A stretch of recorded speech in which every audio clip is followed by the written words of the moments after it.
Hard Hat's all about showing up to play hard, doing what it takes to win. If you want to cement legacy, win another. He's your third center. You don't want to pump him up too much, but it's hard not to. This is maybe the most I've ever agreed with you.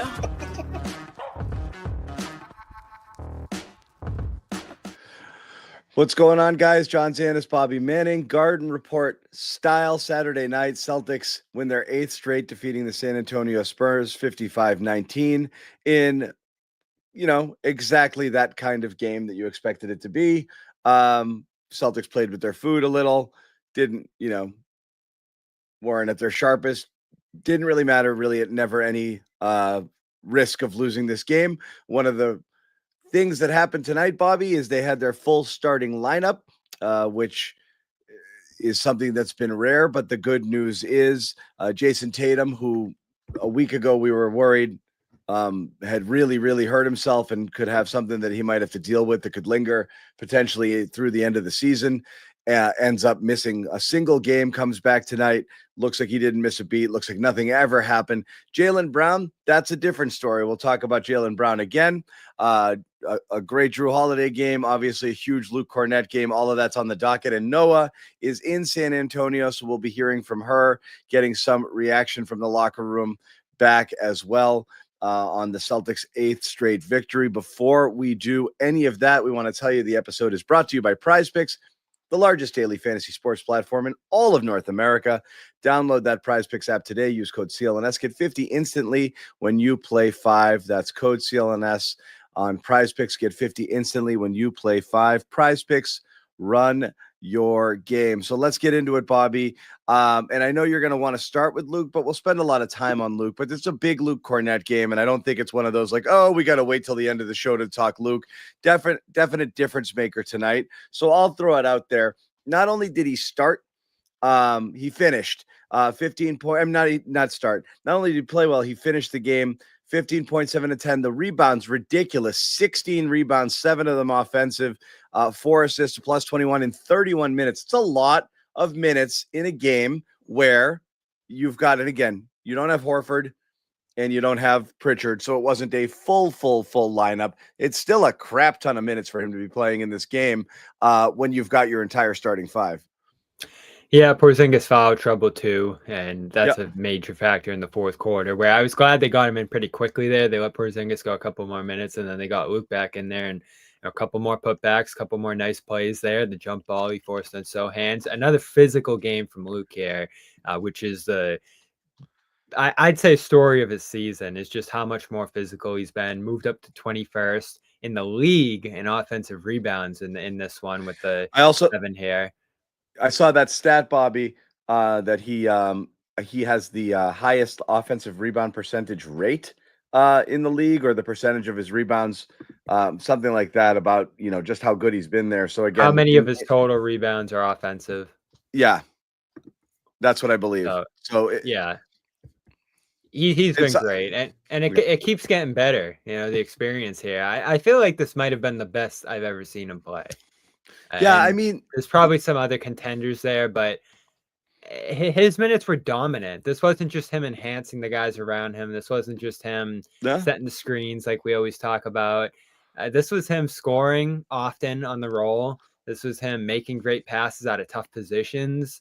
And, of course, the offensive rebounds and the putbacks. And, beyond the 7 offensive rebounds, Sean, I think he had like 2 or 3 where he got fouled on the boards that I don't think count for offensive rebounds. So you can stack those on to extra possessions. He earned the Celtics in this one. They needed it. I mean, this is a game that was pretty close throughout. Spurs always seemed to be a runaway.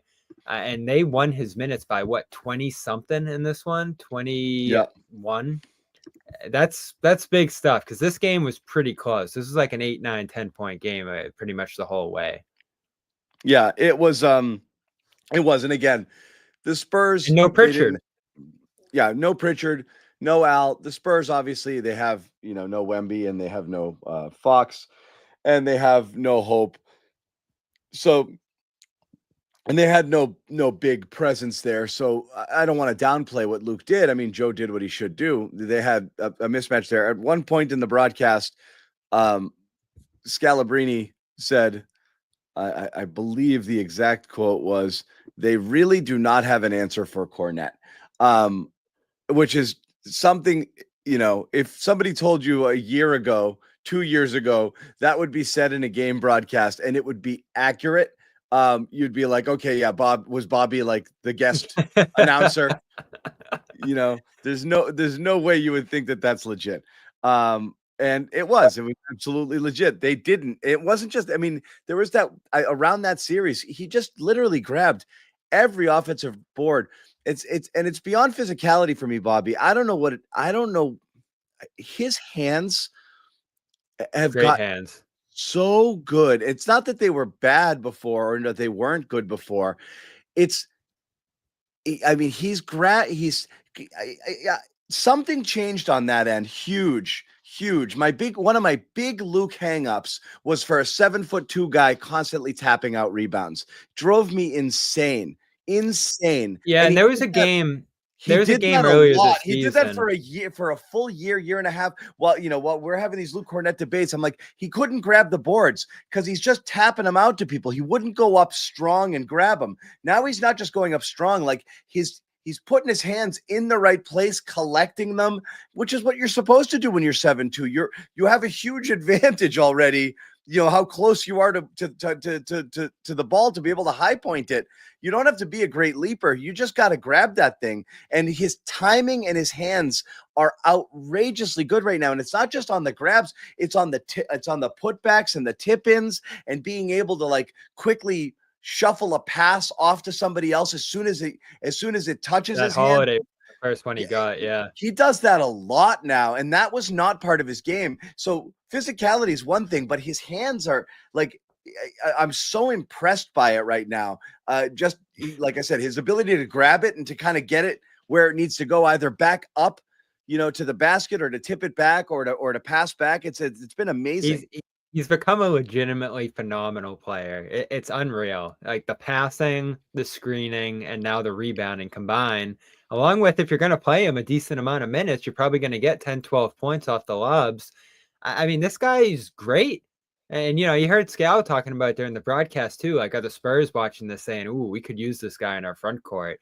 Are other teams starting to look at this guy and say, this is a backup center right here. This isn't a third center. It's amazing what he's given them this year, and we'll have the debate about the playoff impact and what's going to, continue into the next stage of the season here. But when you look at what he's doing specifically with Tatum, and we threw around the stat, John, that Owen Phillips put out there, it's the second most, efficient pick and roll combination in the league this year. You see it in action in this game, and he got to play so much with Tatum, and I'm sure that was intentional, John, for a couple different reasons.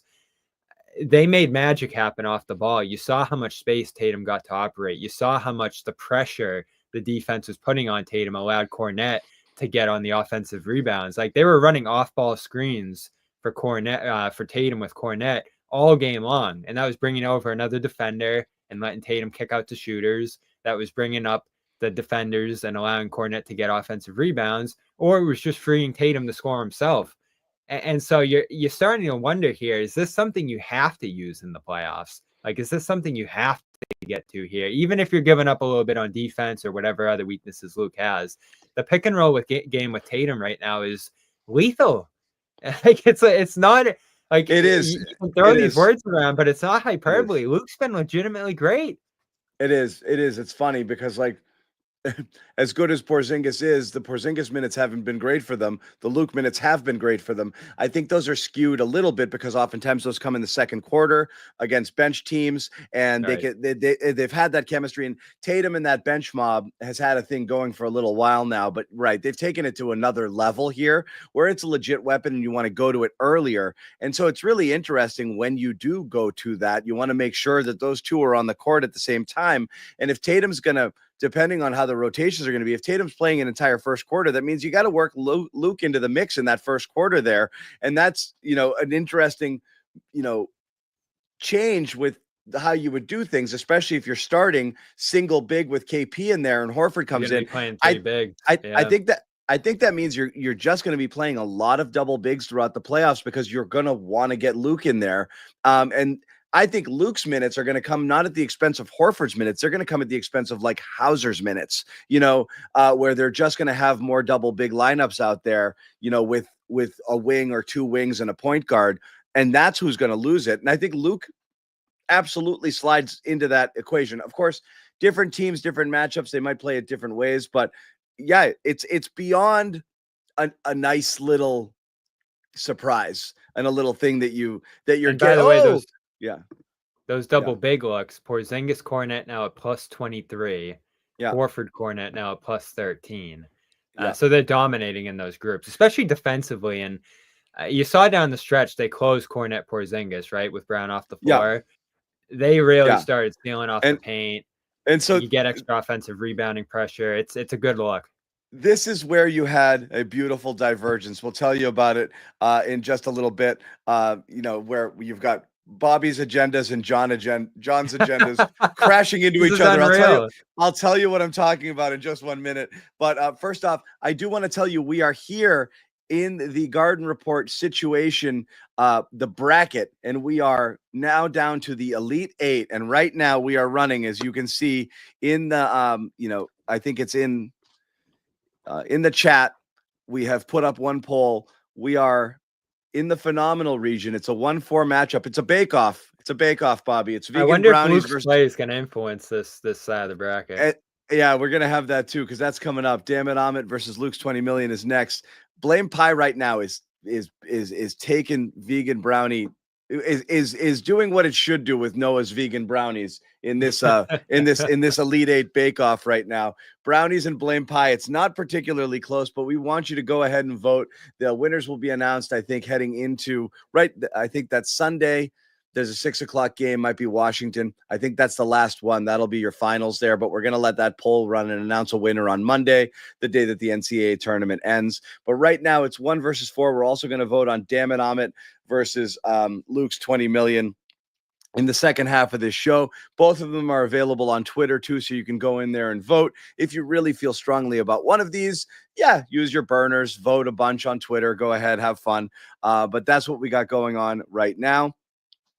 As for the Luke Kornet situation, and this is what I was talking about, Bobby can't just let a Luke game be a Luke game without saying something that's going to upset people. And here he says, Kornet over Porzingis might actually be the better option in the fourth quarter. I'm not saying he's wrong, but this is where Bobby kind of tends to overstep a little and start to lose Luke supporters. Soon after this tweet, I put out Jaylen out of the closing lineup in favor of double big. Yes, that's right. Luke Kornet is in. Brown is on the bench. So the Zannis and Manning agendas collide tonight. Bobby gets his Luke closing lineup, and Jaylen, who did not look himself at all again, goes to the bench here. So, you're saying it's a minutes restriction on Jaylen. He said that and it was 30 minutes, but and that's fine. And so, but even if there's a minutes restriction, you can organize it toward. You can organize it so he's going to close. I think that was the lineup that they liked better to close with, rather than just simply running out of time. Right. And I think the second half rotation set up Brown sitting at the end, because he gets to 29 minutes with 3 minutes left and comes out. Now you had the foul trouble and a lot of stuff on the fly there. I'll be interested to see what Joe says out there about how he organized the rotations. I do have a Joe Mazzulla bite. I'm trying to figure out exactly what it's on here. But he was asked about Jaylen. I'm not sure specifically what. Amit, if you can tell me here so I can set this up. But Brown was out there. He played his 30 minutes. This was like the Brown game at Portland or whatever the third game was. And they're managing his injury. And like I said, I'm not going to sit here and be like, he got benched. But you're right. You can absolutely maneuver those minutes around if you wanted him to close, to get him to close. And I think they were like, Joe's looking at it probably thinking, I'm fine. I'll close with the other guys. And he let him run out his allotment right then and there at the 30. And then he came out with about, I think it was 3:43 left. Here's Joe at the podium talking about managing Brown's minutes. Jaylen told us after the last game that he's going to manage and kind of play through this injury. What's that process like from your standpoint? What are you kind of seeing out of him? Is it something that you guys just have faith that he's not going to make it worse? It's more about just kind of playing through it. I mean, you trust him. You trust the sports science team. You trust the trainer. You trust him, and he takes care of his body and he's doing everything he can to be available, and he takes pride in that. So just constant communication and constant trust, with him and with the staff. So I'll say this. I don't trust him. No. In this particular case, I don't know what he's playing for. I don't understand it. Last game, he was Really better. good. And so I think a lot of people were like, "Oh, okay." But then after the game, he kind of said, I'm not right. My body's not right." And I'm still not going to be right going forward. And so again, we don't know the extent of it. This could be the type of thing that he's going to need surgery, or he needs 3 months off to feel right, and he's just doesn't have the luxury of doing that. I simply cannot understand what the benefit of him playing a single minute is right now. I'm not understanding it, because he's not moving well at all. Yeah, and if you're limited in minutes, if there's a reason you would play less minutes than you normally would, there's probably a reason that you shouldn't be out there. I know this. I'm tired of this reasoning.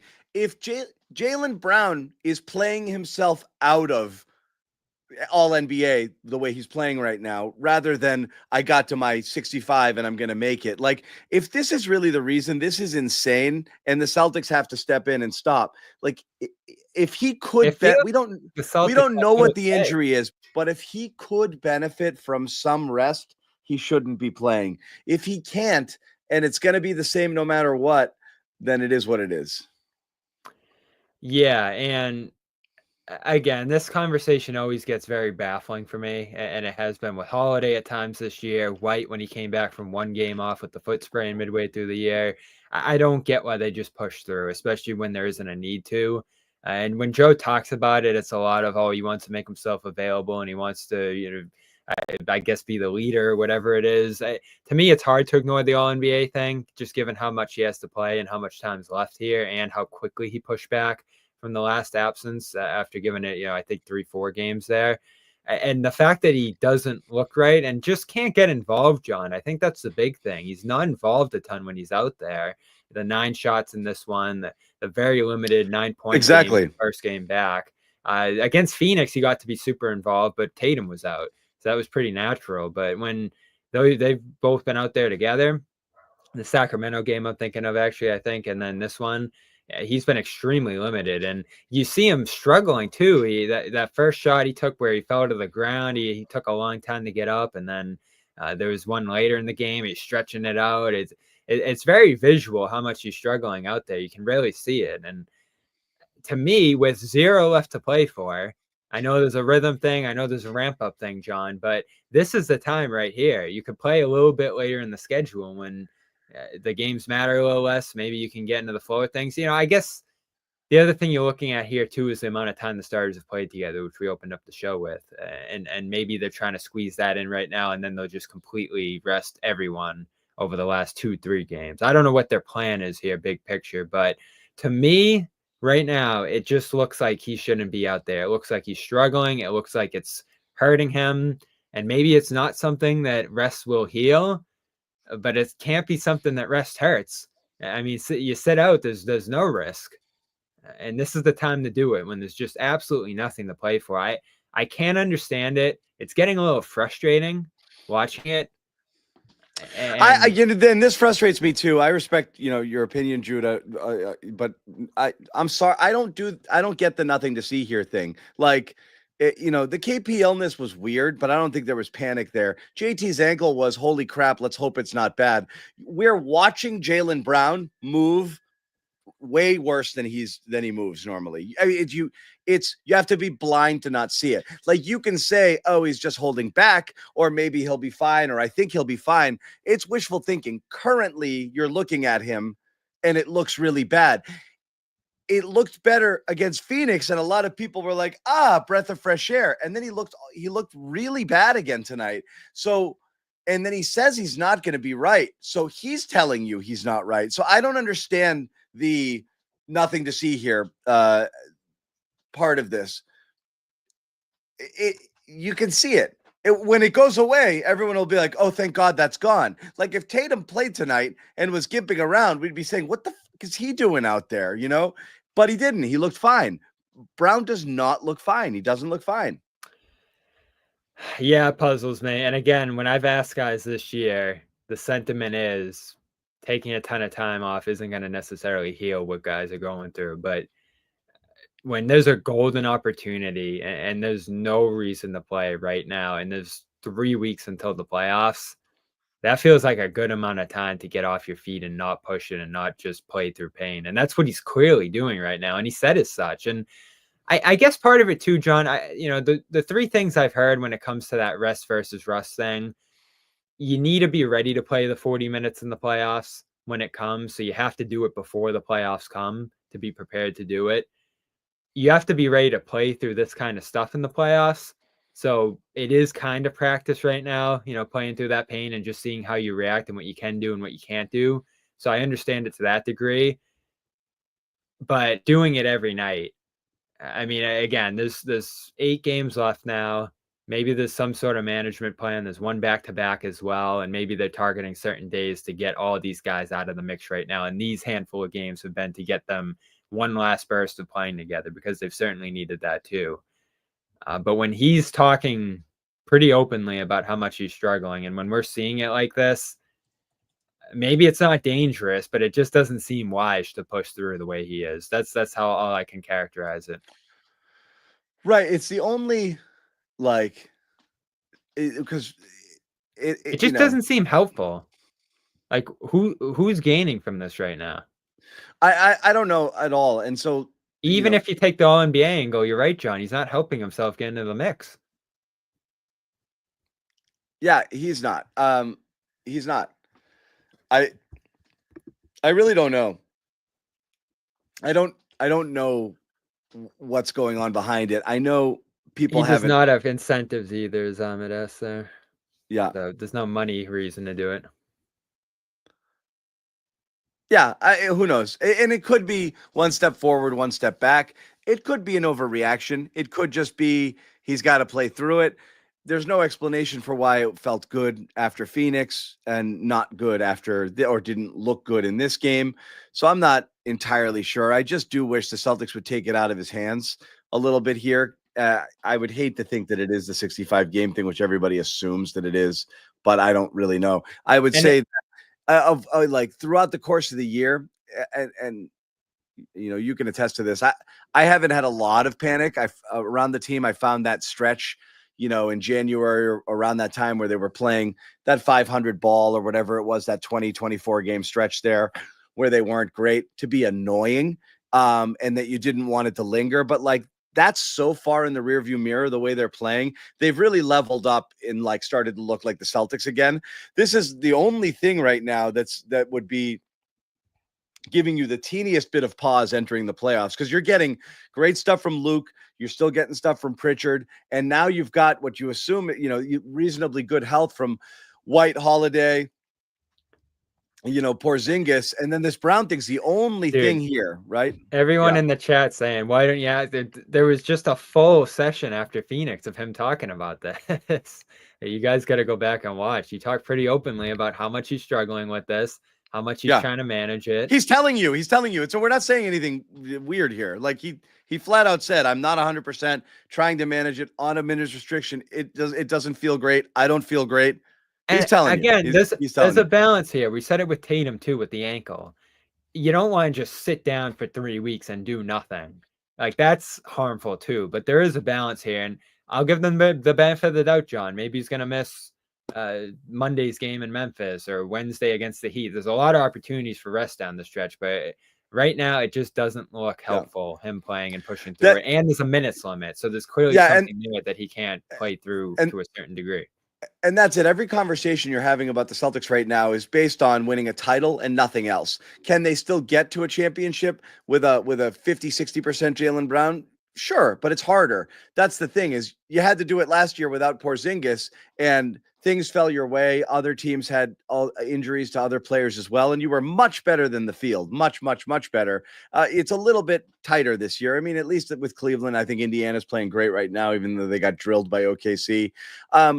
You might run into a pothole or two if you don't have your second best player and the reigning finals MVP anywhere near 100%. If he's playing at 80-90%, it's a different story. If he's 50%, that's a problem, because now all of a sudden you're like, do we even want him out here at times? Because 2 periods in tonight's game, when Jaylen Brown sat, the energy changed. And you don't want to have to make those calls in the playoffs where it's like, yeah, he tried to give it a go, but he's terrible. Like, he's just not, doesn't have it tonight. That's going to be a problem. Assert himself right now. And again, he did it on Wednesday, so I don't want to take that away from him. No, not at all. It could absolutely happen. It could absolutely happen. There's a step forward, step back element, I think, that you mentioned there. So I don't know what the whole picture is here. We've heard about hip, we've heard about knee, shoulder earlier in the year. There's a lot going on here, clearly, even beyond the bone bruise that's the focus right now. And he said it's the first time he's dealing with a knee too, so I'm sure he's trying to figure that out. And again, there's an element of you're going to have to play through this later, so play through it now. And so far, I think we've seen him look closer to himself and look miles away from himself. And then this one, the moments where he looked out of it, out of rhythm, losing the ball more than normal, some of the decisions he made in this game I didn't love. And then defensively particular, John, and he's, you talk about him forcing himself into the game, because he wants to be out there and he wants to lead and all that stuff. And that's great. On the defensive end, he's taking big assignments. And when he's not himself, or when he's not able to defend physically the way he normally would, you're seeing him provide diminishing returns on that end. And there were a lot of moments defensively in this game where I thought he got blown by, or he wasn't in good position helping, or fouled. Just a lot of mistakes for him defensively in this game that hurt them. And then transition, at times they got destroyed, and Joe was very frustrated for a lot of this stretch. I do wonder, John, if Jaylen not playing late stemmed from some of the mistakes he made earlier in the game, particularly on the defensive end. There were a lot of moments I caught him just not in a great position on that end of the floor. There was a really frustrating foul. Oh, goodness. In at one point late, fouling a ton. It wasn't his best game. Again, defensively, he looks like one of those, 40-year-olds at the Y who's like pointing and watching stuff go around him, but isn't out jumping out on people and this and that. Like, he's not able to be himself defensively, which is, again, another problem, because that's playoff Jaylen Brown is the guy who ratchets up his one-on-one defense and can neutralize another team's star. And if you don't have that in your bag, that's something else that you're going into the playoffs without. So you'd rather him rest and then hope it comes out in the playoffs, or see it over a stretch of time and then not worry about it anymore. But it's definitely, I know people don't like talking about it, and you want to just kind of la, everything will be fine. It might. It absolutely might. It's just the only thing that's interesting about the team right now, because everything else looks great. They're cooking. They're moving the ball great. You're getting terrific contributions from everybody. You got a great Holiday game again today. They're rolling right now, and they look like they're playing a higher level basketball than they have at any point in the year over this last 20-game stretch. So they look like, to me, it's like, I think everybody's like, okay, so the East is won, like that's how you feel watching the Celtics right now. So this, of course, is the only thing that kind of throws a teeny wrench into it. I and even then, people mistake concern for panic. It's not. This is the only thing that concerns me about this team right now, because he doesn't look close to who you want him to be. We'll continue on this conversation in just a little bit. I do want to get to Prize Picks, of course, our terrific sponsor here at the Garden Report. Best place to get real money sports action. 10 million members, billions of dollars in awarded winnings. Prize Picks makes daily fantasy accessible to all. Pick more or less on at least 2 players. Shot to win up to 1,000 times your cash. Run your game all season long with Prize Picks. Again, great time to get in on that action now. You've got the basketball tournament. You've got pro basketball action, pro hockey. Baseball is in full swing. You just pick 2 or more players. You can cross sports. It doesn't matter. Get in on the action. It's super easy to use. As we said, 1,000 times your money. And when you download it today, you get that bonus deal you see on the screen right there. Code CLNS, download the app, play 5, get 50 instantly. Once again, download the app, play 5, get 50 instantly. Prize Picks, run your game today. Please sign up if this is something that you're into. It really is a fun time to get in on this sort of action. And when you use that promo code, they know we sent you, and obviously that's good for us. So if you are going to get in on the action, please use the CLNS promo code when you sign up today. Back to the action, Bobby. And again, we'll put a bow on the Brown stuff and we'll move on, because I do want to talk about Holiday and I want to talk about Shireman again, because I love talking about him. I don't know what's going to happen here short of them kind of pulling the plug the way that they themselves just making the decision on him not playing. So I don't really know what else there is to say on this. If the diagnosis was what they said, it's a bone bruise. There's only one. There's no surgical option. It's really just a rest injury, which is what makes this the most baffling of all. This isn't like people compared it to Tatum and like, oh, the trainers, and look how, they professional trainers and look what they did for Tatum, and they can turn that ankle injury around in less than a week and he's 100%. I don't think this is one of those injuries. This is one of those, this hurts like hell and it's not going to stop hurting unless I stay off it for a while. So maybe he's accepted his fate, and that's what we're looking at. That's what it sounded like the other day. That's who I'm going to be. Yeah, and that's worrisome. That's the real worry, is if that is the case, that this is going to linger into the playoffs and he just has to do the best he can with it.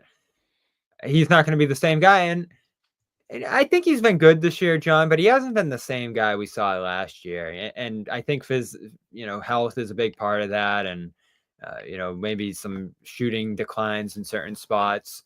But that's what I watch here when I see him as a guy who can't use his athleticism, his burst, the advantage he has on guys to the same degree. Now, there's a strength element to his game that I still think is helpful. And, he's still so good at targeting mismatch. I think a big part of his success in that Suns game was going at Gillespie and, all these other guys that you could target on that Suns team. So there's still elements of his game that are going to be useful, even in more limited form.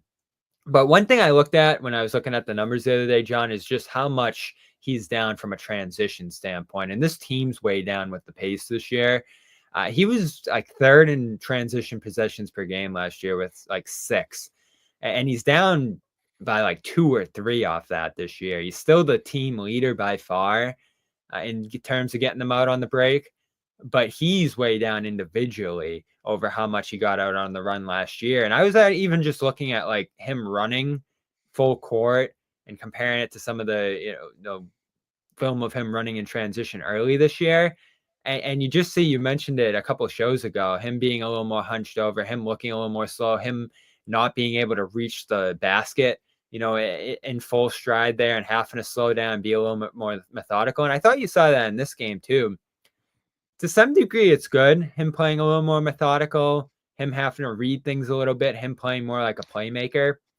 But his strength, John, is that scoring advantage he has on everybody. And that's his game, is being able to break guys down, blow by people on the full court or half court, dunking on people in traffic. Like, it's that explosion that really makes him special. And so he can lean back on the passing more than ever before here. He can lean back on some other stuff. But he's not Brown right now, and he really hasn't been Brown for a lot of this season. To go back to that All-NBA conversation, he was just there last year, and you probably could have made the argument they should have been in. Right now, when you look at it, there isn't a strong argument for him to get in when you look at the efficiency decline and just the ups and downs he's had. There is, only because a lot of people are going to fall short of that 65 threshold, and so he might just He might get there just based off of attrition, and maybe that's what he's thinking. And again, I don't want to say he's staying in for selfish reasons. I really hope it's not the case, and I really hope the Celtics aren't allowing him to for that. That would be annoying, but I hate just saying it definitively as if it's a fact, like many people do, because I don't think that that's fair. So I'm not really sure there, but I meant people are making fun of the potential turnovers, which I brought up last game. He really does have a lot of these. It's not just the movement. You say it's fine when he slows it down. His ball handling's never been worse. He just looks out of sorts in every way, and he's still shooting 31% from three.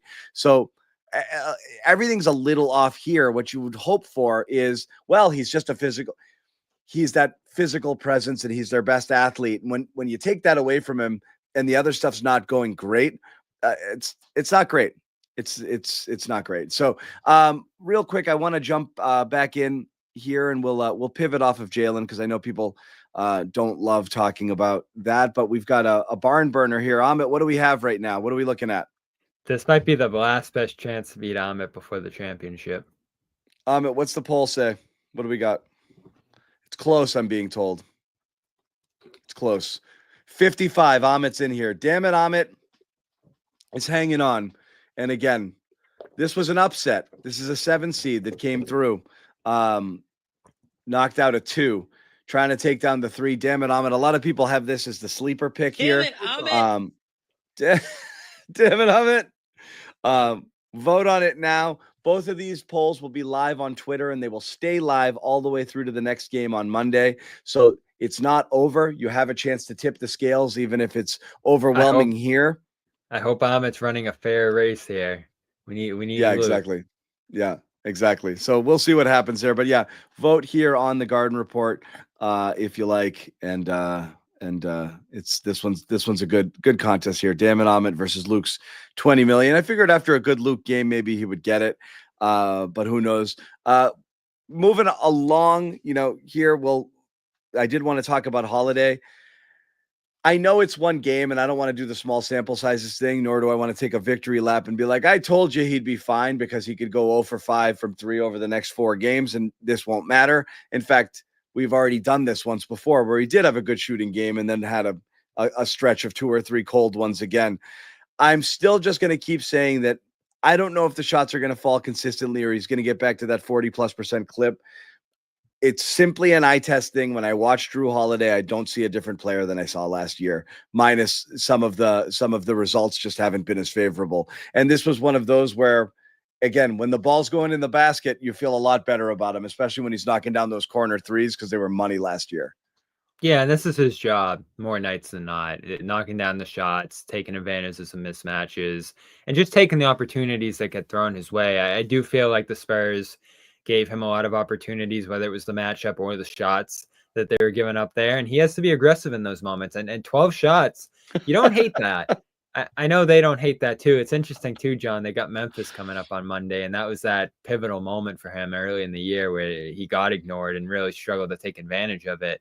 So you're looking at him right now and saying, if teams are going to play off him, can he make them pay? Bobby, is it your birthday today? Tomorrow. Okay. Everybody super chat. Get Bobby a drink. Okay. Yeah, baby. Birthday in Memphis. Looking forward to it. Super chats go towards Bobby Manning's beer fund right now for anybody who wants to / barbecue.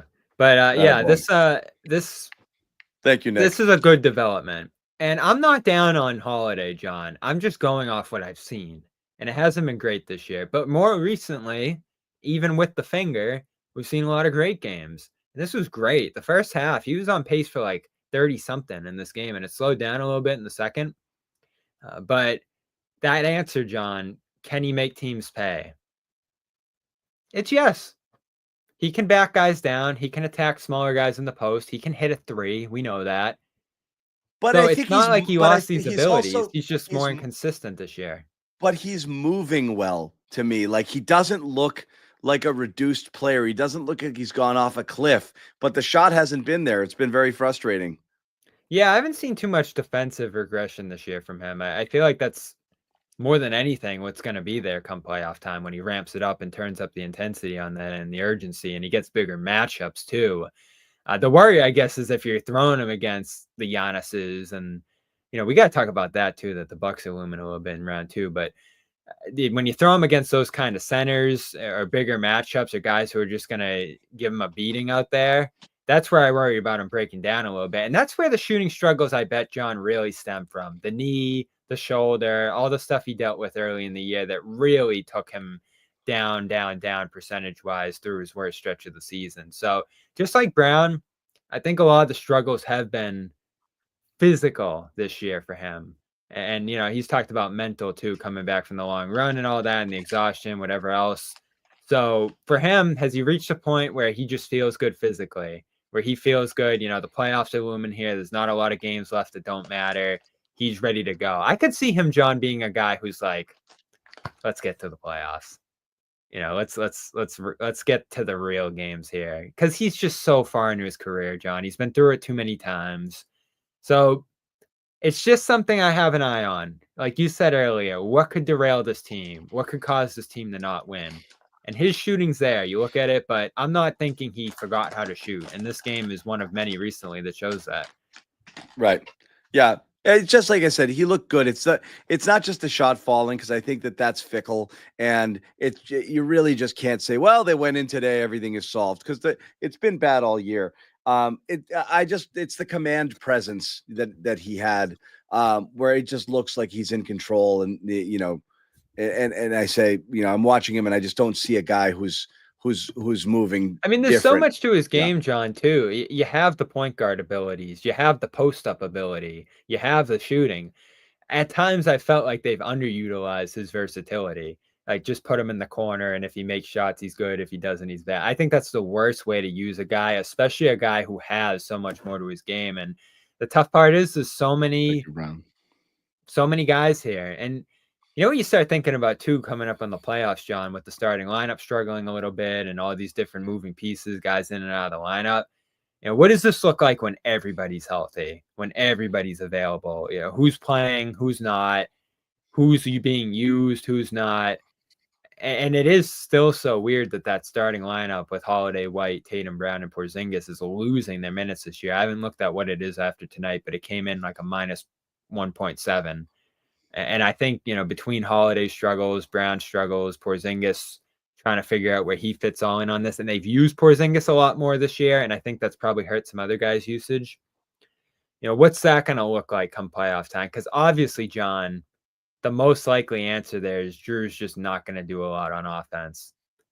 And that might be fine, unless the team really makes you use him a lot. And I'll be interested to see how he reacts to that, because Memphis did it, and they did it so effectively, and a couple other teams have too, some of the better defenses you've seen here. Yeah, we'll see. Like I said, I think the Celtics are playing at a different level here too, though they did get a little 3-point happy in this game, and that's what happens when you realize that there's almost nothing you can do to lose. You went on Wednesday, John, were you? No. I mean, it blows my mind, and I don't have a problem with it, but if a team's going to give them 100 threes, it feels like they're going to take 100 threes. It's so crazy. They shot 2 twos in that first quarter. What was the tally against Phoenix? I'll have to pull it up here, but the first quarter in particular was one of those ridiculous, like the Oklahoma City game, where they took almost every shot from three, and you're watching it and it's great. 52 on the game. Not crazy, but yeah. 17 of 23 in the first quarter. But they were leaving the Celtics wide open from three, and it was kind of a crazy strategy. Well, I saw Durant bitched about it after the game, like, because they were putting 2 on the ball, and the Celtics were rotating out of it to open shooters the whole quarter. I watched it. I rewatched the game, and they did. I mean, you couldn't not shoot those threes. Yeah, it's just interesting to me, because I think Brown took 3 threes in that first quarter. He didn't take a 2, and again, he hit them. So it was great, and they scored 42 in the first. But yeah, there was another version of that the Thunder ran against them, where they took every shot from 3 in the first quarter, and it didn't go as well. Yeah, but I think between the Phoenix game and this game, I think one thing that's interesting to me is it kind of is reminiscent of last year's Celtics, where you could go 2 on, 2 off, and it would always be okay. Like, you're playing that game without Jayson Tatum. And you got, great games from Porzingis and Brown. Yep. in that game. And then this game, Porzingis and Brown, not great, but you get great games from Holiday, and then you get Tatum back. It's kind of that was like their superpower last year. There was no way 5 guys were going to have a bad game, which is why they won almost every single game. And now you have Pritchard scoring 20 some nights. And now you have Pritchard. Now you've got Luke, a superpower. Now you've got Shireman for Christ's sakes. I mean, I'm not throwing him into that conversation. We asked that question a couple weeks ago. Are they better? I think Jaylen brought it up that he thinks they're better this year. And I didn't believe it at the time. But when you do put it that way, you're like, ooh, this team could be better. But again, it all has to come together. They have to figure out who's doing what come playoff time. And it's crazy. With 8 games to go, you don't exactly know what the answer to that's going to be. And I'm actually hoping on Monday in Memphis that they give that full team one more go here. Like everybody playing playoff minutes. That team beat you last time. And Joe's mentioned that on this trip is that they're going to see a couple teams that beat them the first time. And in Phoenix's case, a team they hadn't seen yet. So I do wonder if they're going to go into that game on Monday saying, all right, this team kind of took it to us last time. This team, figured something out with us. That wasn't our best night. Let's go out there with the full group, treat this like a playoff game and have that be the last go here. Because then it's like the Heat, the Suns again, the Wizards. Like that's where it's rest city. Let Monday be the last full go for this group and try to figure out the roles and everything else that have been a little, inconsistent this year in terms of who's doing what. Yeah. But when that question was asked, I actually agreed with it. That the reason I think they're better is they haven't had their full unit for most of the year. They've been working guys back in from injuries who haven't been playing at 100%. Their starting lineup hasn't even played well together, which was another one of their superpowers last year. No one could compete with them. And they're barely trying half of these games because they know, like, I can't fool myself into believing that this is important. And also Cleveland shooting out to such a hot start almost put that 1 seed out of reach early. So they didn't feel the need to chase anything. And given all of that, they were still only like this much in terms of overall point differential off of last year. And record wise, only 2 or 3 games off the pace without even breaking a sweat, it felt like. And that's why I thought, like, overall, they might actually be a more complete team if they get to the playoffs and everything's in place. I don't think that's crazy. Yeah, no, it's not crazy. And the explanation for why it's felt weird at times this year and a little worse might be that the competition's better. I think that's probably the best explanation for it, looking back on how this year went. So we started the show with Luke Kornet, and we mentioned here that Luke, did close out the lineup there. He finished with 15 points, 7 of 10 field goals, 16 rebounds, which I believe was a career high. Correct, Bobby? Yeah, 14 was a career high, so he shattered it. Plus 21 in 31 minutes was just super awesome, Luke, tonight, and has been, again, more than just a nice little story, a legitimate weapon on this team. The way they've utilized him and the way he's been performing. We get Luke in the locker room after the game talking about another Luke type of game. It's been pretty well chronicled. I think that you've become a much more physical player over your career, but what does that process actually look like? Is it just things on the floor? Is it your preparation and kind of everything behind the scenes changing too? Yeah, I mean, part of it was definitely just like in the weight room and stuff, and just kind of putting on some weight and those kinds of things. Packing on the pounds. A lot of it for me was just kind of a transition in terms of like, I don't know, I used to definitely see the game a certain way, and now kind of just like looking at it through a different lens. And one, just always physically just bringing the energy, and I think kind of like seeking the contact and initiating contact versus like traditionally, I kind of just like, I was more playing the game just mentally in terms of positions of everyone on the floor. And now I think just embracing kind of that, the one-on-one or more body-to-body, like physical part of the game has been something that the staff's done a great job.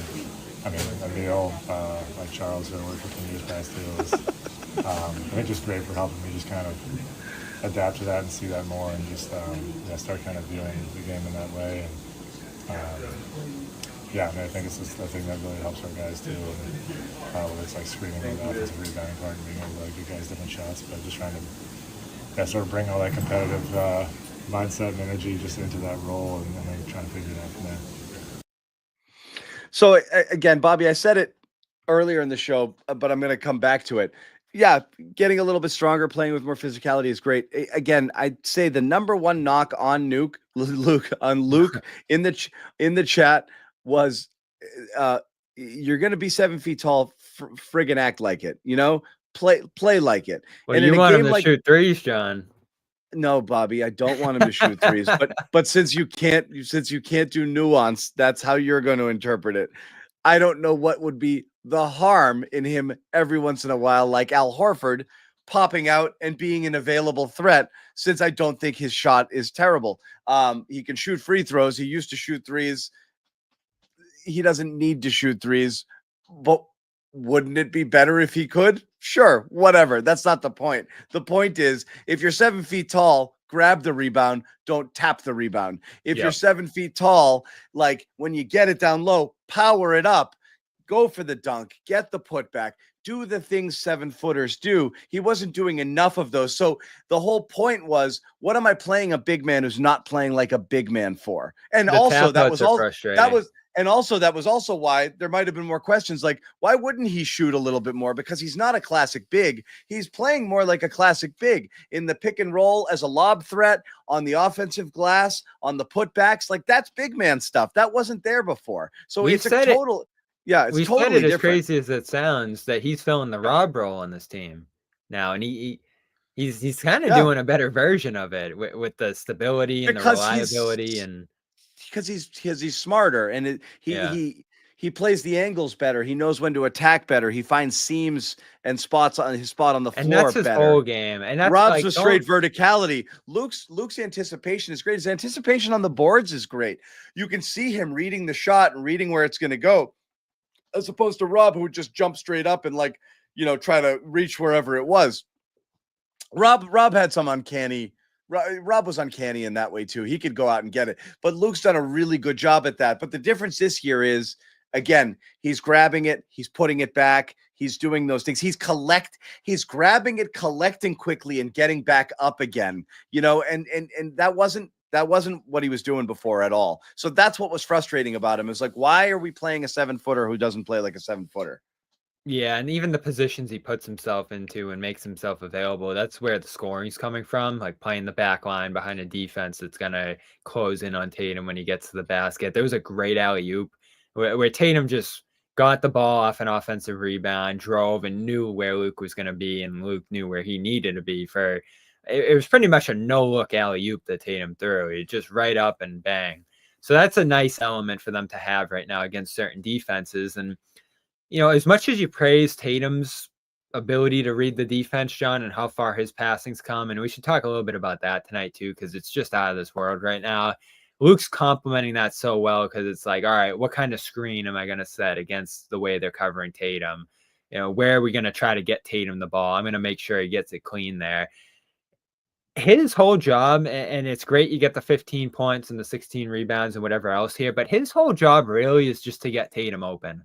And that's all he focuses on. And a lot, there's so much attention on Tatum that Luke gets all of this out of it. And I think that's a big part of what the line we're reading here is, that the defense is just keying in on Tatum so much, and it frees Luke up for easy baskets, easy rebounds. I have to put the Luke versus Rob debate to bed.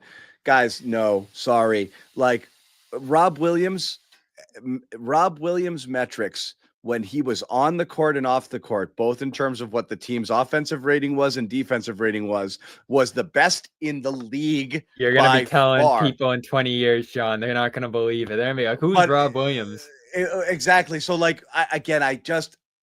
Luke is making an insane impact, and a lot of numbers are showing it beyond eye test stuff, beyond Bobby saying he's good, trust me. Like, the numbers bear out. There's a lot of numbers that show that Luke Kornet has been an extremely effective and impactful guy. But Rob Williams was a legit elevator. What he had done to that team, he took them to a totally different level offensively and defensively. That healthy year before he hurt his meniscus and everything was downhill after that, we never saw that same Rob. But that year, that Ime year, when they were playing that defense, that was his impact was insane on both ends, even if you couldn't always see it because of his gravity and because of his defensive presence. He was on another planet. So not fair to compare there, but absolutely fair to say the rub that happened after that, being inconsistent, being constantly hurt, being not athletically not the same guy. Sure, late stages Rob versus current Luke. I'll take current Luke, but peak Rob in that year before he went down with that meniscus was on another I think planet. Luke deserves some credit too for making himself so healthy and available now, and all the strength training you talked about there, and just how you see it in his arms, John. He's so much stronger, and I'm sure he's doing a lot of work. You see it after games too, to put himself in position to play, because he's had a very injury riddled career himself, and even last year hamstring stuff would pop up out of nowhere, and he'd be gone for 3 games, and you're just like, oh. So he has put himself so far above what he did last year, and he was really good last year. Again, when Porzingis went down in the playoffs, John, I thought he was pretty good in that Heat series. I thought he did some things in the Cavs series before he went down in the Pacers one, and that really just wasn't a fit for him, the speed of that series. So I think you're in a similar spot going into this postseason, but his game's just that much more enhanced, and double big is just such a bigger part of your rotation this time around. So I don't know how you feel about it, John, but I think he's going to impact the playoffs in a significant way. So again, it all comes down to let's say, who are they playing round 1? Magic or Hawks? You're playing Luke in those series. It all comes down to comfort, right? Because you're Bulls just will touch here. No, I know. All I'm saying is I don't know what Joe's going to do, how tight he's going to be with it beyond the first 6 plus Pritchard. I don't know for sure that there's guaranteed minutes for everybody else beyond that top 7. And I don't even know for Pritchard, because Pritchard might be one of those matchups where he's not able to get his shot off as cleanly as you would like, and they're just going to limit those minutes too. So, you get into the playoffs, you tighten up, and you go with what's really comfortable. So I do think that despite that's been my fear throughout, is I still am not certain, Bobby, that there are bench guys on this team beyond Al Horford that Joe's playing no matter what. I think there are certain guys he's going to be like, I'm not feeling Pritchard this game. And a guy who's been playing 25 minutes a game and scoring 16 points a game will play 11 minutes in a playoff game. I could see that happening with Luke playing 6, 7, 8 minutes in a playoff game as well. And that might be a shame, but I don't know how Joe's going to play it that way. He might give him first half minutes, but not give him second half minutes. You know what I mean? Yeah, and you're not going to see 20, 30 there. There's certainly going to be a reduction of 8, 10, and that might be just a first half rotation and a little bit of a second one. You just see how it goes on the fly. But I do trust Joe a little more to be open-minded and flexible, because he's been so open-minded and flexible this year. Way more. I was really, I think that's an underrated aspect of Joe this year. I'm really impressed by is he hasn't stuck to just one thing, even just what he's just tweaking the Jaylen and the Jayson stuff, trying to figure out when he wants them in the game. How many times he's changed that around has been interesting too. Yeah. And when we get to Shireman in a little bit here, even that is getting to a point where I'm like, if I had a guess, will he be in the playoff mix? No. But there could be a night now where that might work because of what you're doing with him right now and how you're preparing him for that. And it looks workable. It's not something that's going to be your first option or your first idea, but it's in the mix now. And what they've done, John, effectively, and it's such great coaching, is they've put everything in the mix. Like even all the way down to Keita, who's just totally lost right now. You've tried everything and you know what it all looks like. And Joe said it on the radio earlier. And he's still trying stuff. The fact that Shireman can come in and already basically have supplanted Walsh, who he tried a few games this year, and that Keita's gone, means I took a look. This is where I'm at. The fact that Shireman's almost getting an audition right now for, could I use this guy? Maybe I could use this guy, is interesting this late in the year to be doing something like that. But he's already, it's almost like cut downs, I'm going to roll with 8, maybe 9. And some people are out. Keita, you're out. Walsh, you're out. Baylor, you got a shot. You might get a minute or two. Yeah, and he keeps talking about how hard he plays, and I guess he's in the Noah camp there, in terms of the intensities he's given them night in and night out. But he's just making good decisions too, more often than not. There was a bad turnover trying to find Luke tonight, and I do want to talk about Baylor, John. We gotta. It was a nice pass. I like that. Yeah. The bounce pass that just was a little too far ahead. He's comfortable, right? He's not out there playing scared right now. And early in the year, that's how I knew what he was trying to do. I knew what he was trying to do there. I liked that little catch and dump to Hauser at the top of the key for the 3 there, and then the kind of high catch shoot 3 from the corner as well, just like some high level stuff. And I know the highlight reel stuff, the Jason Rondo. Williams style, the Rondo, stuff and the passing, like he's got that in his game for sure. But the fact that he's comfortable enough to do it and not have it look stupid and not fail it shows a great amount of comfort. He does not, like I said, there's no way he can earn significant minutes in the postseason, but he does not look uncomfortable at all. Yeah, it's a great development, even if it doesn't turn into postseason minutes here, because you have a player. And I think that's what we're learning right now, is that he can fill a role.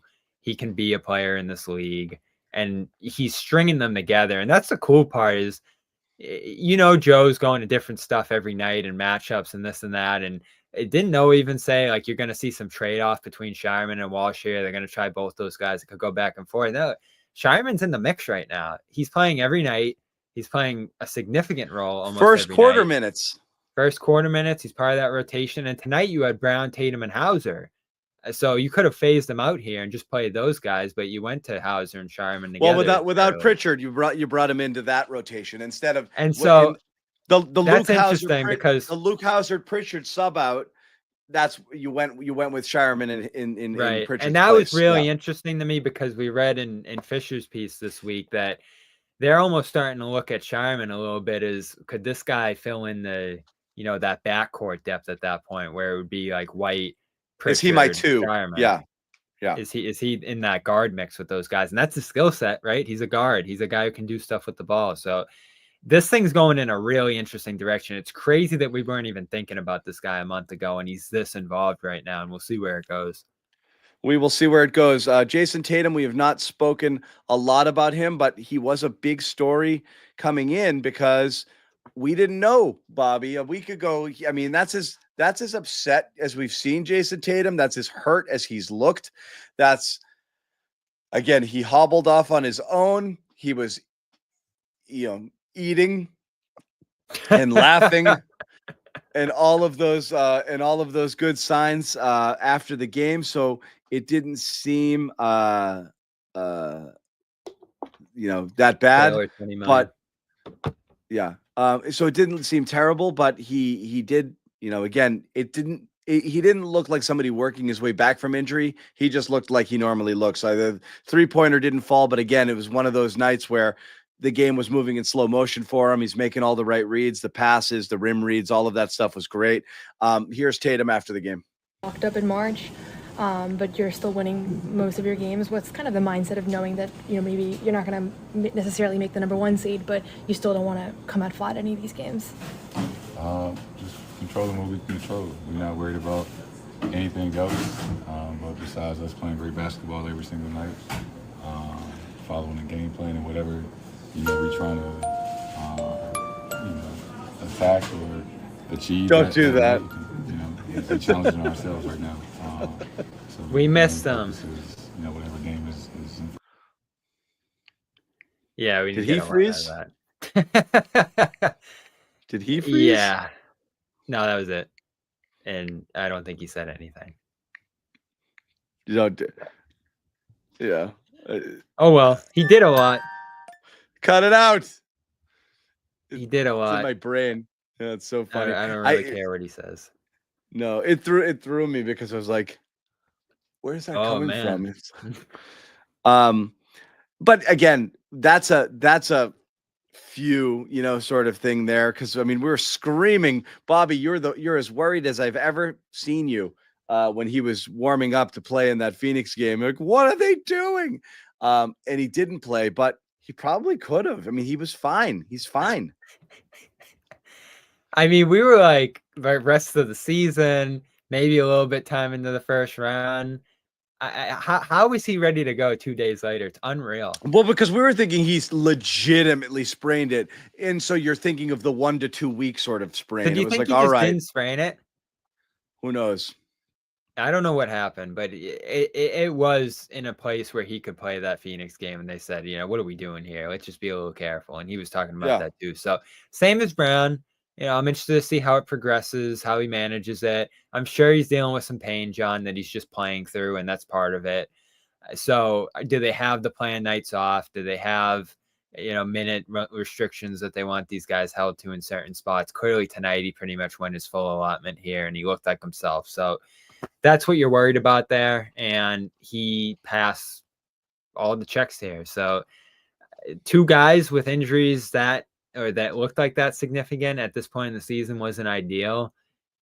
But they've both shown in spots, Brown on Wednesday, Tatum on Friday, that they can play through the stuff, that they can play a lot of minutes, and that's the strength of them. But I don't think there's anything wrong with being careful down the stretch here for both of them. And in Tatum's case, I mean, what more does he have to prove? He could just sit down for the rest of the season right now and make first team All NBA. So Oh yeah, I hope he's willing to sit out some of these games down the stretch too.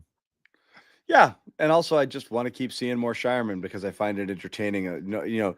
I know Noah agrees with this, but I love the games when 2 and 3 starters sit because you get to see these other guys go out there and kind of, show us what they can do, which is a lot of fun. And again, nothing here really matters at this point, though. The Celtics are now within 4 games of Cleveland, which lost to a shorthanded Detroit team last night. Is that right? Yeah, no Cade, no Harris. No Cade, yeah. And they did. So it's within 4 right now. So it's not over, but it's pretty over. It's pretty crazy over. I'm interested too, John, and I know I haven't gotten your thoughts on it, but it's going to be really interesting at 3-6 now. Knicks, Bucks, it's looking like, with the Pistons winning every night. They're up to 5 by a game and a half. The Bucks just lost Lillard. They're losing every night right now. So we're looking at Bucks Knicks to play the Celtics round 2. Yeah, I mean, top 3 is locked. You could still have 4 through 6 movement there, because though it's a 2.5 game and a half. It's 2 in the loss column between 4 and 6. So there could be some movement in that 4, 5, 6 situation, but you're pretty locked in at 1, 2, 3 right now with Cleveland, the Celtics, and the Knicks. So I'm curious how those play. I said it at the start of the season. The team I want the least to do with is Indiana. And honestly, like, I'm not super thrilled about a 7-game series with Detroit. Not like I think that they can beat you, but I think they're going to beat you up. I think that they're athletic. They're going to. That is one of my favorite teams I've ever watched, John, this year. What a story, man! 14 wins to 42. Awesome story. We have Noah Dalzell at the podium right now. Noah, what's going on? The Joe Sway connection. Are you at the podium? Yeah, I'm at the podium. It's a good spot because nobody works in here, but my my Wi-Fi is not great. It might be worth hotspotting, I'm realizing. Well, we are about $1.10 into this show, so we'll get your thoughts here. And if the Wi-Fi craps out, we will just say goodbye to everybody. But what were your takeaways? I know you're in the locker room talking to the guys. Crisis averted with Jayson Tatum, a big Luke night, Jrue Holiday making us all feel happy, and then Jaylen Brown just limping around, not really sure what he's doing out there. Which of those things pops for you as your headline, or is there something we haven't considered? Yeah, I would say the Tatum thing to start, just the fact that he, last time I talked to you, John, I think the last show we did was we were all freaking out about what was going to happen to Tatum, and not just that he came back within a few days, but also I thought he looked really good. I don't think he really missed a step. He said post-game that there's a little bit of a mental hurdle to kind of figure out how to recover from an injury. So he's not 100% mentally when he comes back, but I thought he looked pretty good. And then the Jaylen thing is curious. You would never have known, right, with Tatum? No. Never. Yeah. And the Jaylen thing? Yeah, it's just weird because I know everybody thinks it's the 65 wins, the 65 games, and it's the All-NBA thing. And it is so speculative. I think that if he has reason to believe that this injury would not get better with rest, the biggest thing that he talked about after Phoenix And you can watch that full presser on the CLNS YouTube. But he said like a lot of it is about confidence and figuring out how to play through that pain. And so I think right now, like he is trying to work through that. And he so visibly doesn't look like himself that it's really unusual. I can't remember the last time I saw a player play through an injury that was this visible. You know, normally Porzingis, we think they hold him out for weeks. He comes back and it's like, you feel like he could have played weeks ago. This is kind of the inverse of that. And I asked Joe about it post game. And he said, you know, we trust him, we trust the medical staff. And if we trust him to. It's a great question. I don't get the answer. I don't get trusting Jaylen. That's what I'm not sure. I mean, obviously, like the medical staff's job is to say he's not going to hurt himself more. But if he's going to go out there playing pain, be in a lot of discomfort and not be able to get back to 100%, maybe that's just the thing. I mean, what Bobby and I kind of concluded is that 100% is out of the question. The only logical solution is this is how he's going to feel for the rest of the year.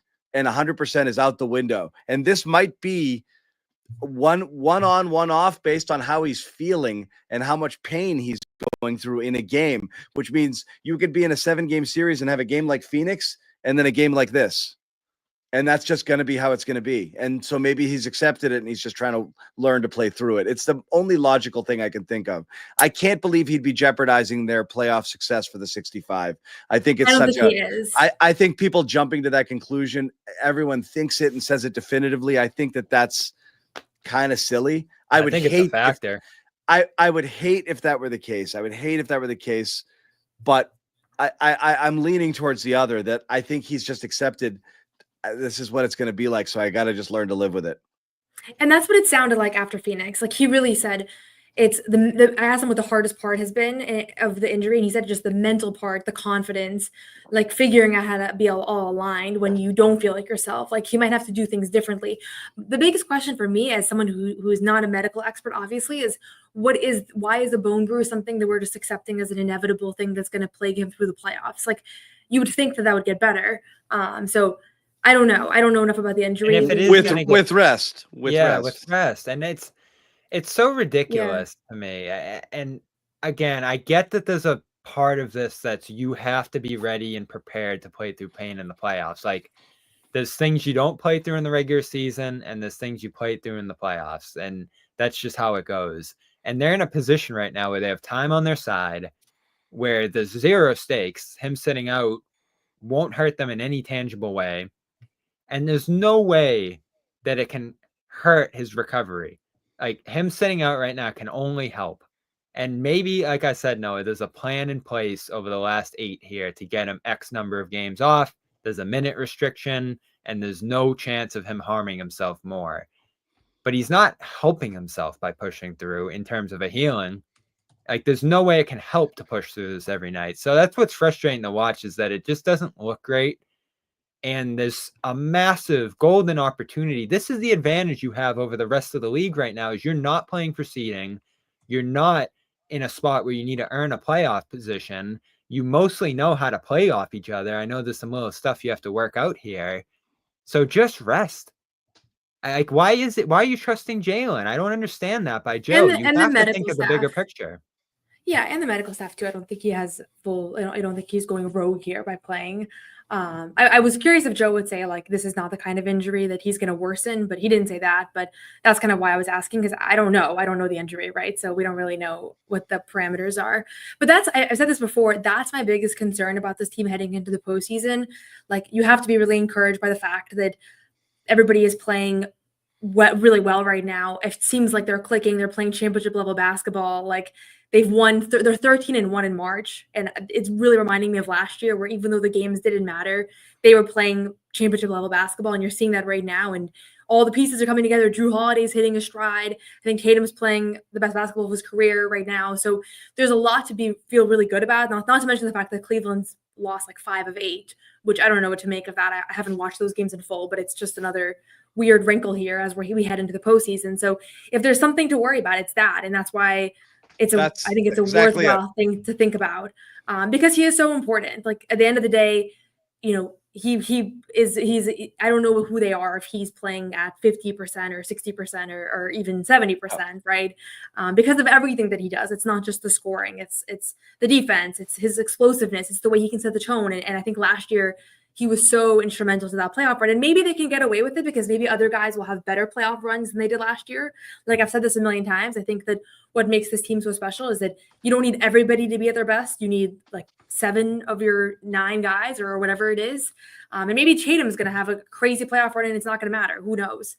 But that's what we're monitoring right now. And I wish we knew more about the injury because I just don't really get it. So that's the thing, Noah. Kind of marry what you and Bobby just said there. What you're saying echoes a lot of what I'd said earlier. Like they've leveled up. There's nothing to worry about this team. That stretch where they played, that 20-25 game stretch where they played close to 500 basketball seems like it was, 10 years ago. Cleveland is struggling. They look, the Celtics look like a wagon, much closer to, last year's version of this team. Super high level. Everything is clicking. Everybody looks good. Brown is literally the only thing you have to worry about if you have anything to worry about at all. And it really does comes down to the degree. How limited is he? Brown at 90% wouldn't be an issue. Brown at 50% not only is an issue for what you lose, it's an issue for what's happening by putting him out there that might be negatively impacting you. I thought 2 of their better stints were when Brown came out of the game today. I think he's actually hurting them at times. And that's going to be a problem in the playoffs. If you get a 50, if he's going to swing from one game to another, where you have a Phoenix-like game where he looks like himself, and then a game like this, and you're just going to kind of put him out there for 30 plus minutes and be like, well, that sucked. That's not great. So I was going to say, I don't think that he was so different in Phoenix and here. Like he had some good moments, but he was pretty candid after that one that he didn't feel, it was a good step. He looked like he was moving better though. Just eye test. He had a big running dunk. He had a big fall earlier today. Did you guys see that? Yes. And he was very slow to get up. Oh my God. I was like scared watching him get up. Very like old man slow to get up off the ground. It didn't look great at all. So that's that's the thing. So we'll see. We'll see if he looks better in the next few weeks too. I don't know. Exactly. Like everything will be fine if he goes through a stretch where it's like, okay, here I am, and he finds a way and he looks closer to 90% of Jaylen for a stretch of 3 or 4 games. Everyone will be like, okay, we're good. But to Bobby's point, I don't care if the medical staff, if I'm Joe and Brad and the medical staff says he's okay, he can't hurt himself worse, but I'm watching him labor like he has 2 of the last 3 games. I'm just not playing him. I don't think it's that complicated. You don't have to be a medical expert to be like, I don't like it. I don't like what I see from this guy. You do this in game all the time. Somebody's out there. They don't look like they're moving great. You'd be like, I'm taking him out. I don't understand continuing to put him back out there when you see games like this. It doesn't make a lot of sense. Yeah. On the awards point, because it is a tough spot to be in if you're a player. You want it. There's a rule in place that you have to get to that number of games, and there's really no way around it. Even if you're hurt, even if there's no exceptions, really. You can play 2 games for 15 minutes, and that's the little exception you get. But there's no, unless it's like a season-ending injury or something, there's very few exceptions. You got to get to 65 or you're not on the list. And so if you want it, and I understand why a guy would want it, you have to get there, and you have to play through this, and you have to, dig your way to the finish line. And obviously, there's a bigger picture you have to finish, think about there. But it is a tough spot the league put the players in with that, just to appease people who think that the players want to put their feet up and sit back and rest all year. Like, that was never a thing. And there was such a visceral reaction to that year that they put this rule in place, and it wasn't smart. What they should be worrying about is tanking, because tanking has literally ruined March basketball for a third of the league. And that's what they should be thinking about. As the Wizards today sat all their star players the entire fourth quarter, just because that's what they're doing right now, is they're trying to get the worst record possible. I think that should be where their focus is. But again, like, thinking about Jaylen, like, he has not had a lot of injuries over the years. He's not a KP who we say he's an expert in coming back from extended things, playing through things. Like KP, that's his thing. I've always thought if Jaylen or Jayson were going to have some injury in the postseason, they would have a mental hurdle that the other guys just wouldn't have because they just haven't had that experience. So I really do buy the confidence and rhythm factor of why he's playing right now. And maybe I'm totally wrong. Like, we really don't know. But I don't think the 65 game thing is as prevalent of like why this is happening as people think. But we'll never know. I disagree with that, but there's we'll see, agree, right? I guess is. We'll see, right? Because there's 8 games left. He can miss 2. If that's just how it lines up and he gets exactly to 65, then you'll be a little bit more likely to be right, but you still won't have confirmation. This doesn't matter, but maybe there is a tweak to that rule where you could do something like 65, or if you play 60, averaging 30 minutes per game over those 60 games or something like that, then you wouldn't there's have got to be do some this. leeway. Something there, because it's super silly to have 63 playing MVP level, thing, or like, like if Tatum had sprained his ankle, it's supposed to protect against load management, but it is stupid that if Jayson Tatum sprained his ankle really badly 3 games ago and had to sit out the regular season, that he goes from slam dunk first team all NBA to nothing because of that. That's dumb. So you're not getting the benefit out of it there. I would say something has to be done in there where, like, if a player misses consecutive games, they're actually deemed injured versus the one-offs and how many one-offs you miss. There's got to be some equation there, because it's a really arbitrary cutoff that's not entirely fair there. And if it does press people to do stupid stuff like this, just to Noah hit that, said the Halliburton thing last year, and that hurt him Walker, badly thank going you. into the playoffs. Thank you, Walker, for saying that. I hope you're talking about us. You might be watching something else and just accidentally hit the super chat button, but that's okay. If you are, we appreciate it. Thank you as well to that. We are 9 minutes away from Bobby Manning's birthday. Are we going to make it? Are we going to make it there? We're going to make it to, we're going to make it to midnight. Fine. Yeah. Or We'll make it. All right, we'll try to make it. You guys talk for a minute. I have to quickly powder. So keep going here. I don't know if you want to stay on the Jaylen convo or move into something else. Yeah, I think we're past Jaylen. We'll get into what else? All right, go. What else do you Noah want to can talk do about? Luke. Noah hasn't done Luke. Yeah, I can talk Luke. I just think I know we've beat this to the ground, and it seems like it's just building and building off of one another. But these past few weeks have been maybe some of the best of his career. Is that fair to say? I thought this was the best game of his career. Yeah, and I was looking at his the postseason logs from last year, and I saw how limited his postseason role was. Like, he didn't play. He played in like half the games. He just played a few minutes a night. Like, he really wasn't a major factor in the playoffs, and I can't see that being the case again this year. That's the one thing I was thinking about. Like, is there a world where, like, he doesn't really play in the postseason after how effective he's been all year? Like, I don't really see why. That's what we're trying to figure out. Yeah. And this is like the one thing I don't, this is a mystery to me, but if you look at the lineup stats, the Holiday, Porzingis, Brown, Tatum, White, like their preferred starting 5, they're still a net negative as a group this season. And then the Al in favor of Porzingis, they're a plus 17 net rating. So like that lineup's awesome.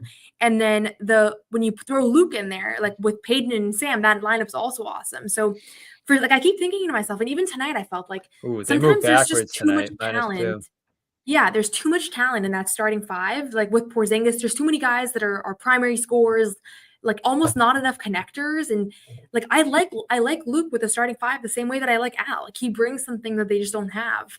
And so I'm just curious. Yeah, I'm curious if he's gonna have a big role here in the postseason, because a lot of signs are pointing to it, but it would be new from what we've seen before.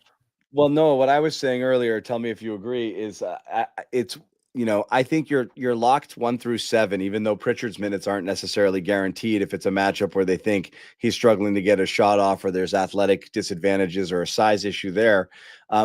So if Luke's going to get minutes, I think might be at the expense of Hauser in more double big style lineups there, because it's been working for them, and Yeah. they closed the game. They closed the game with it tonight. I know part of it had to do with Jaylen Brown's minutes restriction, but if you wanted Jaylen to close the game, you could have manipulated that differently. I think Joe wanted to finish the game with that double big lineup because he liked so much what he was getting out of Luke in this one. So you might get that. We might see a lot more double big than we expected in the playoffs because and the defensive numbers are great with those groups.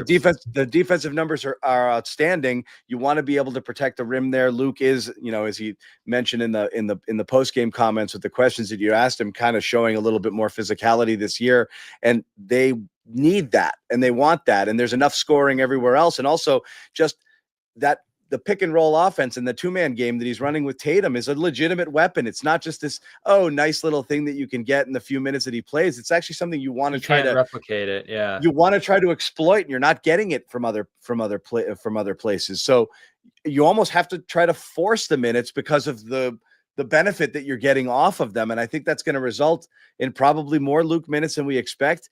And it might be fewer minutes to guys like Pritchard and Hauser because you're going to be forcing more double big lineups in there. I think too, you probably want to move Al away from center for the most part. No, unless you really want to get switchy, but 100%. You'll see Luke out. You'll see Luke. You might see, I mean, would you have thought the beginning of this year that you would see Al and Luke minutes in the playoffs? You might. Probably should. For real, you'll see that second unit Luke Al double big sort of lineups out there. I don't think that's crazy at all. I think the biggest thing when we're talking about minutes distribution in the postseason is less about any one guy like a Sam or Peyton getting their minutes slashed in half or something like that. And it's more about the fact that they didn't have like a very rigorous postseason run as far as every series ended within 5 games.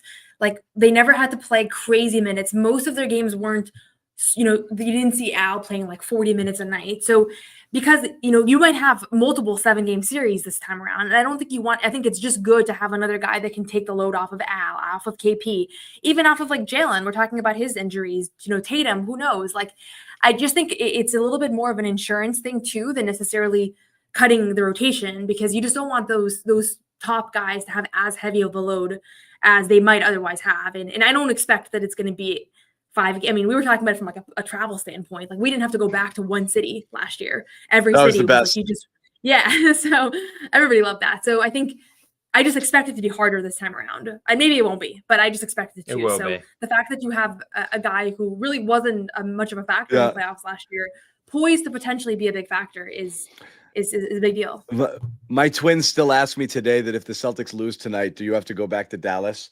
They didn't understand it. I was like, because they didn't like when I went the first time, and I'm like, well, I won't have to go again unless they lose this game. So every time the Celtics are losing, they're like, does this mean you have to go to Dallas? And I'm like, no, it's that okay. Was nice. It'll be fine. As much as we love Dallas. But yeah, Luke's gonna play in the playoffs. I think last year, he didn't start, but Porzingis goes down and he fills in effectively through those first 2 rounds in a limited role. But now you're seeing that when you play him more, you can get more from him. And that's what you needed to see to be confident in doing that. And the matchups will matter. Like Chicago, I worry about him. Like that's just way too fast. That's way too much transition game. Even tonight, as great as he was, the transition game did hit them a little hard when he was out there. Luke, and there were some stretches, where he got blown by a few times. I mean, it's gonna happen. Like you take the good and the bad. That's the thing is like, you can't. I do think we get too nitpicky, particularly when you're talking about reserve players. Center. Yeah, I mean, and Bobby, you're the biggest culprit out there with everybody. You don't have an agenda supporting, but like quick to point out what they can't do. Like, oh, he can't do this. I'm like, I know, because he's the 9th guy in the rotation. If they could do everything, they'd be starting, and making $35-40 million. Like, you got to live with like. They're not perfect. You're getting, if the good outweighs the bad, or you play even with the bench minutes, you're doing great. So like, it can't always work in your favor. I think I think in general, we all get hyper fixated and focused on what the reserves can't do. And when they go out there and they have a bad stretch, you're like, oh, they're unplayable, and like, we're way too quick to react on that. So, but the playoffs, you just don't have, there's no leeway. So, you can't. That's why, and that's where Joe might get a little tight with things. And Yeah, that's why you get a quick default. trigger. That's why you get first half minutes, not second half minutes, right? And you'll see Yeah. that sometimes. Or that second half stretch, the first half might have been a 6-minute stretch, and the second half is 2.5, and you're like, I don't like it, and you abort. So I mean, it's natural. Every coach does that. It's not just something Joe's going to do. But Noah, we talked about it earlier. I do feel a lot better about Joe being flexible and being creative and reading it now versus a year or 2 years ago when he was definitely a little bit more rigid about how he wanted to play things and the combinations and the rotations that he wanted to use. I think he might just kind of feel the game out and see which way he wants to go with some stuff. Yeah, I think that's true. And even today, like Baylor checking in with that initial bench unit, I was like, they're pretty healthy today. You know, I again, no Pritchard, so he was kind of filling that role, but like you're seeing him trying out different things down the stretch. And I don't know how much of it is going to carry over to the playoffs because it's completely different, right? Right now, there's a massive margin of error. And as much as they say these games matter, they don't actually have a real impact. But so I don't know like what to make of this whole period of time where he's kind of trying out different guys and things. But like I do think all of the people that we're talking about, with the exception of Baylor, are guys that he had at his disposal the last few playoff runs, and they're just getting better. And so like Pritchard's a lot better, Luke's a lot better, and so it's midnight. I'll stop. We did it, Bobby! Hooray! It's your birthday. Happy birthday! We put Bobby in the birthday cam. This is literally my biggest nightmare. Happy birthday, Bobby! There we go. Get it going. I'm trying to chat. We still haven't gotten There we enough go. super chat. I appreciate the people who have, but we could use a couple more. Oh, yeah, we're paying for Bobby's Memphis drinks right now with super chats. Anyone wants to flood them in here? We're at the 90-minute mark on a Saturday, so we're not going to last here much longer. But yes, happy birthday, Bobby Manning. You are 27. What was the best part of 26. age 26? Probably the finals. That was fun. Gotta be, right? Can't beat that. That's a good But one. going back to Spain's always great too. Right after that, so those are a couple highlights. Shout out to all the Spanish people in the chat. Got a lot of Bobby love for drinks. you Don't you guys. drink like wine, Bobby? Yeah, I drink red wine. Red wine. He drinks. He does. Drinks red wine and he eats a lot of scrod, a lot of cod. Last night, John, we went out birthday dinner. You know the lineup: scallops, lobster roll, clam chowder. Good for you. Good for you. Where'd you go? Turner's in Salem. Great. I'll All shout right. them out. Phenomenal Well done. experience. Oh, you remembered their name? I was there long enough to remember I the went. name. Shout out to the place I went last night. I can't remember. Can't remember. You Can't guys remember should what all it's go there. called. Now the waiter's name. That's gonna be tougher. Yeah. Here's $2. Here's $2, buddy. This almost feels like insulting. Like he threw it on the ground and he wants you to pick it up. I'll take it. I will take it. Here you go, buddy. Here's $2. But yeah, Don't say I never Memphis- did nothing for you. Yeah. Memphis tomorrow, so gonna be jumping in on this trip and seeing what's going on there. I don't know what the hell is going on in Memphis right now. Noah, bad news, by the way, in the phenomenal region bake-off between vegan brownies and blame pie. It was a rout. The 4 That's seed fine. came through. I just want to say also, now that we're talking about the brackets, so apparently last episode I really freaked people out that I was very upset about Noah Hates Tatum advancing. I got literally dozens and dozens of messages, emails, Twitter DMs of people being like, "It's gonna be okay. Like you seemed so upset on the last show." I just wanted to guilt you guys into not voting for it, so everything's fine. Even if it proceeds, I won't freak out. But What is people were this? genuinely The show, though? concerned. People were Noah genuinely Hates Tatum concerned about wins. it. Okay. I don't. Is this it? People were asked. I was complaining about the Noah Hates Tatum thing because Jimmy texted me before the game that he told NBC to put Noah Hates Tatum on my nameplate, which I was like, knowing Jimmy, maybe that's true. I don't even know. No, it wasn't. It The wasn't even that concern show. It seemed was high last there. show. I know. Not Ahmed put that up. I didn't know why it was in there, so I just Well, wanted Ahmed to was play it. rigging it. Also, he was like promising people shirts if they voted for it. So Noah was Yeah. worried about Noah hates Tatum going up on NBC. That's what it was. No, it wasn't that. It was just like the whole thing on Twitter. Nobody knows what it means. It's just weird. Like, If Noah hates but it's okay. Tatum wins, I got I'm over quitting it. the show. Okay. It's quitting the show. No, that's all right. Everybody knows. No, I mean, either But nobody. it was. I got so many like heartfelt messages about it that I just felt like I had to. Quitting to the make show sure people still weren't too seems in worried. play. What Yeah. was that? Yeah. It's... Quitting the show still seems in play. People here were like, John, stop doing this to Noah 2 shows Yeah. ago. She's getting hate mail. I was like, everyone relax. No, I did not get an email. I was like, it's just this little circle of you know, the I knuckleheads. just, I just wanted it over, but people voted for it, so then I threw a little bit of a tantrum. But it's okay. Have some fun. It's all right. Noah. That's what the We can chat have some. said. We can have some tantrums. We can wish Bobby Manning a happy birthday. Bobby and Noah will be in Memphis covering that game. It's the last game of this trip. Is that correct? Yep, 5-0. And so then far. they are back 5-0, taking on Memphis. All sorts of crazy stuff happening over there. So that'll be interesting. Again, we'll be on Jaylen Brown watch, see how he's doing. It'd be nice to have a bounce back game from him or to have him rest, even better. But we will be back on Monday for sure. Final thoughts, guys, before we wrap it? That's it. That's it. I got nothing. We did it. Okay, we did it. Happy birthday once again, Bobby Manning. Celtics Grizzlies Monday 7:30. We'll have a show right after, of course, because that's what we do. We thank you guys for hanging out with us on a Saturday night as the Celtics take down the Spurs. That's their 8th straight win, improved to 5-0 on the road trip. They're now only 4 back of Cleveland in the East, though it still seems like it's just a little too far gone to take seriously. But if that thing clicks down to 3 or 2 soon, all of a sudden we're having different conversations. Not sure how much it matters in the long run, but as of now, Celtics is the 2 seed, seems to be locked in as we're heading down the home stretch. Thank you guys for hanging out with us. We will see you on Monday. No one's sneaking a vegan brownie by me, I'll tell you that. Okay, you know what, John? We're gonna do it. You have to feel that way too, Bobby. I have to Same. feel that Same. way? Let's fight out over and make Luke your first center. Bobby, we gave you Luke an hour early. We're not going to end this on a damn conversation about Luke